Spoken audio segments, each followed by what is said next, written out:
In every part of JoJo's, someone will die. Honestly, a lot of people die in every part, but at least one of these deaths will always be a sacrifice. The Zeppelys are destined to always die to aid a Joestar, for example. Spoiler alert for JoJo's, by the way. To clarify, Webster's defines a sacrifice as the destruction or surrender of something for the sake of something else. Sacrifice is a recurring motif in JoJo's Bizarre Adventure. Some examples include George Joestar and Baron Zeppeli in Phantom Blood, the Speedwagon research team and Caesar in Battle Tendency, Shigechi in Diamond is Unbreakable, and of course the 36 Sinners in Stone Ocean. Even some stands require sacrifice to function, such as Ebony Devil, Notorious B.I.G., and Highway to Hell. Sacrifice is found in all parts of JoJo, both willing and unwilling. In most instances, though, sacrifice is forced upon the victim in JoJo's.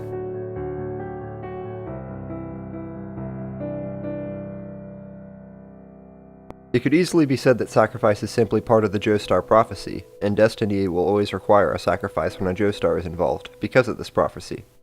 I could leave it at that, and the many motifs that surround fate and destiny in JoJo would be enough to back me up. But I gotta ask, who's writing the Joestar's destinies?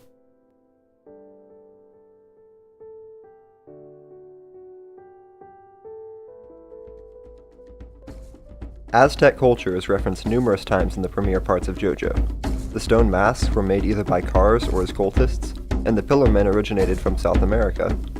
In Battle Tendency's ending credits, we see murals of native peoples worshipping Pillar Men, and in Phantom Blood, the mural that starts off the credits is obviously of Aztec origin. What does all this reference and connection have to do with JoJo's destinies? Well, Aztec culture is actually flooded with vampiric gods and goddesses. Sacrifice was a common cure-all for the Aztecs, and this is reflected in their gods' natures and wishes. Despite being bloodthirsty, malevolent, or vengeful, the Aztec gods were seen as good things, and were gladly given sacrifice. Take, for example, the goddess of the very earth, Tlalnepantla, whose name means the one who gives and devours life. She represents most of the natural world, the earth and the sky. She was also one of the most bloodthirsty gods in the pantheon, and required frequent sacrifice. It's noteworthy that Tlalnepantla's body was used to create the entire earth and its flora, though unwillingly. She was struck down by Quetzalcoatl into Tlacopa, and the benevolent gods gave her the gift of providing for humans for eternity. This unwilled gift made her very angry and demanding of sacrifice. So we take a powerful god and give it massive responsibility that it doesn't want. Basically, this is punishment for being a greedy monster. This is definitely reminiscent of someone we know.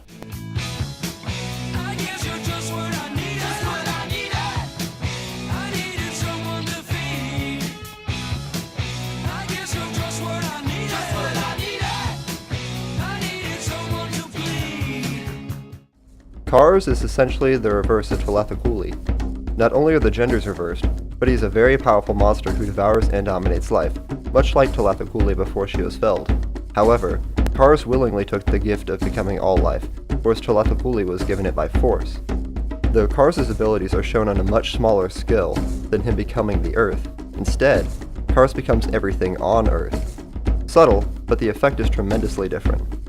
This seems like rambling, but when we consider all the sacrifice, unwilling sacrifice in JoJo's, and the fact that Cars is beaten by the Earth itself, a picture comes together.